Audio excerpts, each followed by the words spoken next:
Hey, welcome to the channel, all about the blues harmonica, and today I'm going to talk to you about how to get longevity from your reeds. People who've been playing a long time, people who are starting out. You will blow reeds at some point, okay, some a lot more than others, alright? And I've seen some videos, all good online, about this, so I want to talk about that today. It will really help you.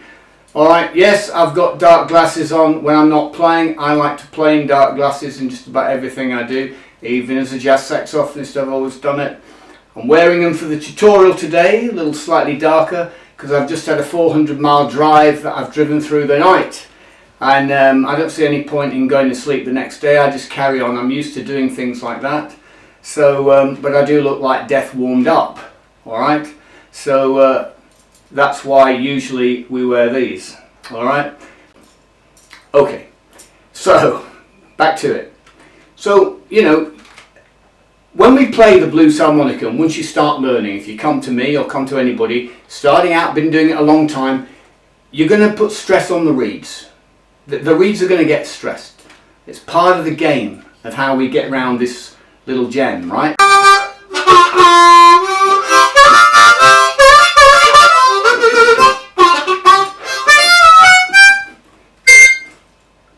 Alright, we're going to stress the reeds.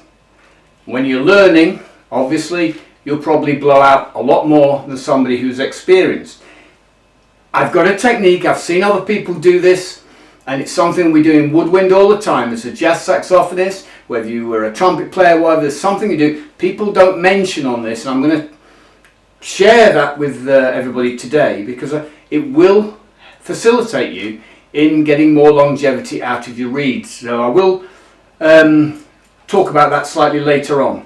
Okay, so we do stress these reeds, alright, and it's just inevitable you will blow them out at some point, and with experience it gets better, okay?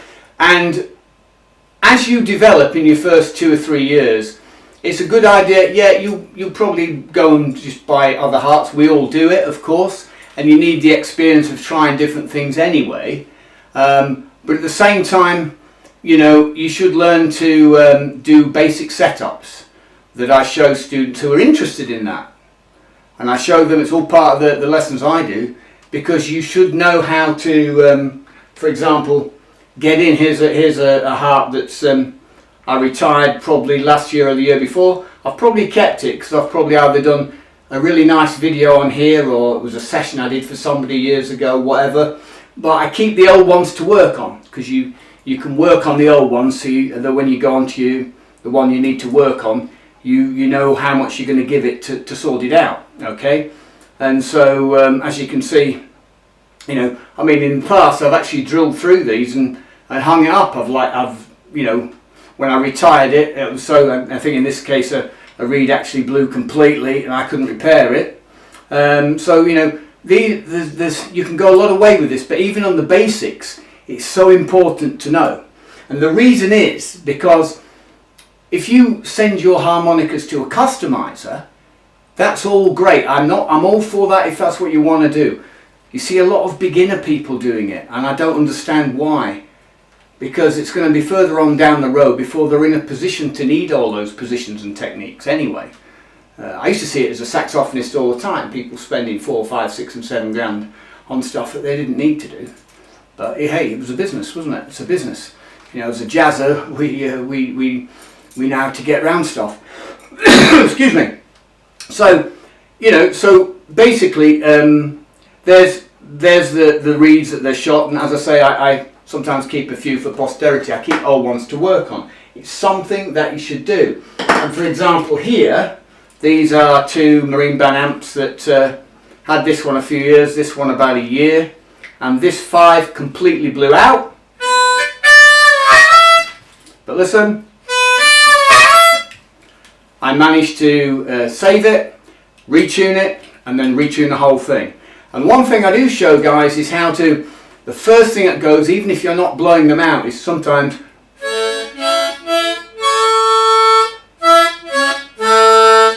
yeah, the 2 octave splits when they're in. But actually, sometimes I leave them as they are,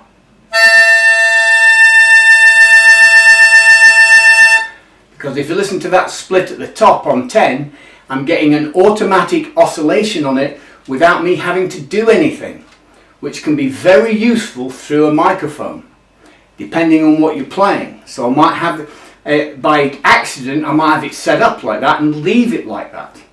Alright? So as you gain experience, and you'll find that in different parts of the harp with your overdraws and your overblows and your bends. You might, by accident, when you're setting them up, I love the way I've set that, then you leave it at that, okay? And the only way you'll be able to do this is by doing it yourself. Because remember, if a customer is doing it, he's setting that action up for himself. He's not setting that action for you. It will feel easier to you, of course, but you'll still have to titivate that action, I would suggest. Because how does he know how much air you put through something? He wouldn't know, would he? Alright? So, you know, and basically sometimes even with, when I got this gold medal, I had to set this one up. They're great out the box, you know, but I had to slightly retune those. Because after about 3 months, the splits were going. None of the reeds had gone. But there was a problem there that I just needed to do. And if you know what you're doing, you can go in. You don't need too many tools, but you know, if you've got the right gear, and I show people that, and it's all part of the service I provide as a coach. You know, you shouldn't be spending loads of money when you're in your first few years, and you don't need to. And if you're on tour or something, you can't just go to a customizer, can you? You've got to do it yourself. Now, before I show you this idea to help you keep longevity and experience in your harps, I'll mention that one of the ways as an experienced player, but still a novice in some senses, is when you're on gigs and the band are playing loud. You've got your monitors set. If you're without monitors, you're in big trouble. If you've got monitors, you have to have them set, and you have to have a sound guy that knows what he's doing. Otherwise, do the sound yourself. And if they've paid for the session, don't care. Jump on his gear and make sure the sound's sitting. Because what happens, this is what novices don't understand. They'll set you up and in a room which is empty. As soon as the auditorium comes in, the sound is completely different. So you've done a sound check on an empty room, you haven't done an out sound check when it's full, so he starts messing, right, when it does need to be changed, okay? And then what happens is guitar players forget to turn down after solos, that's one thing, and the other thing is then the other bands start turning up, or, as I once saw a famous American bass player, it was modern jazz actually, I'm not going to mention his name, where he got off his bass, walked down the auditorium, I think he forgot he was in Europe, but he got hold of this little weedy guy with his cap sleeve t-shirt on, heavy metal-y guy, and got him by the scruff of the neck, and in a big loud voice he said, "I turn me up and I turn me down," right? And he got a standing ovation for that, because at the end of the day this guy goes into dynamics on his solo and this idiot starts messing with the mixing desk. So, and the point being that when it's loud and when it gets loud and you can't hear your monitors at the right range, okay, the problem is that's when you'll start blowing out a reed. One thing about the gold melodies they do is, even if you take the cover plates, if you take the screws out, as I managed to get the screws eventually off this thing, they just clip on, which is really handy for, you know, very handy for when you're messing with the harp. Okay. Now, here is the piece of advice I'll give you. Starting out, mainly for starting out people, as a woodwind player. If I taught any saxophone player who wanted to learn jazz, anything, or if it was I don't teach trumpet, but if I was teaching jazz to an ensemble or something like that, I was talking to a trumpeter. When they're starting out, the first thing they need to do is blow long notes. Listen.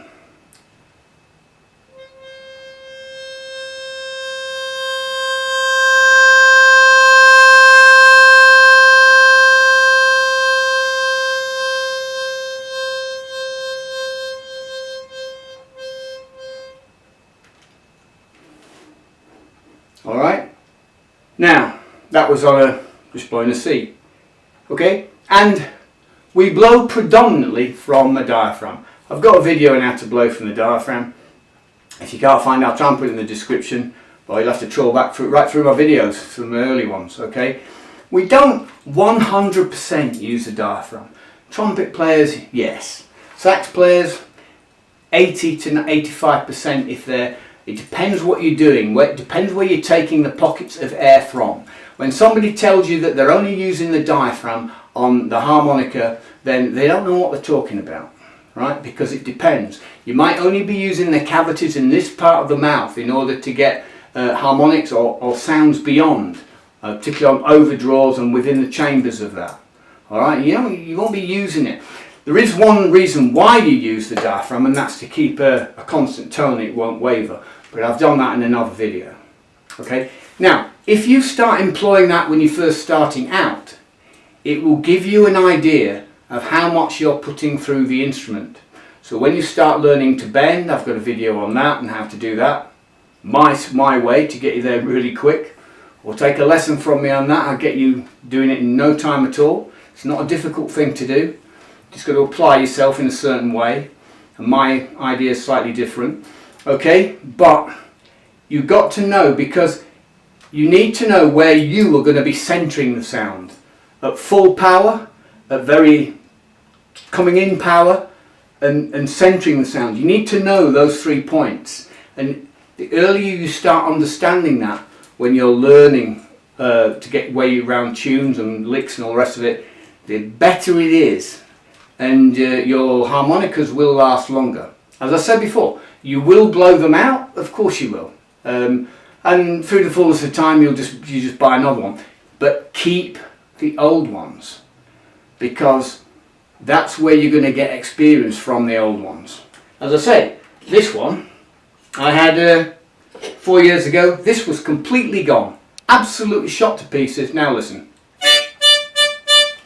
same note, yeah, because I got in there, fixed the reed, retuned it, and there was plenty on it. Might even be able to, if it 6 months, a year's time, I might be able to get a bit more out of it after that. Okay, so you see, a little bit of experience can go an awful long way, and you should build it in to being a harmonica player. It's very important to be able to set your action, you know, so that you can play, you get into that overdraw, yeah. So, but to get it at that stage requires experience of knowing what you're doing and knowing how much to give something. All right, and that is really crucial. Best harmonicas to go for: Hohner, Seidel, both great. I need to do another video on Seidel actually, on one Seidel I've had for about 7 or 8 years. It's an absolutely brilliant piece of kit, but I won't go through that here. Hohner, fantastic firm as well. The others, I'm sure they're all good. Just make sure that when you get harmonicas, they're airtight. They're pretty airtight, so don't buy really cheap rubbish. Buy something that's decent and it's relatively airtight, and you'll be fine for your first couple of years. All right. Okay, so you can get me for lessons on Harpo the Healer Wicks. Check out my podcast. There's things there. Hope you got something out of this. It's a big thing. Setup is crucial, and it's impossible really for the customizer. Can do you lots of different types of customs, or people are getting so far and then they realise, oh, this instrument is just the same as learning a guitar, a saxophone, a trumpet. It's just the same really, because the same complexities end up arriving in a different way. It's not just the size of the thing, there's still those challenges to go through, and that's something that's often misinterpreted, should I say, when people want to pick up this thing. But okay, so there it is. Thumbs up and subscribe. As always, I'll catch you on the rebound.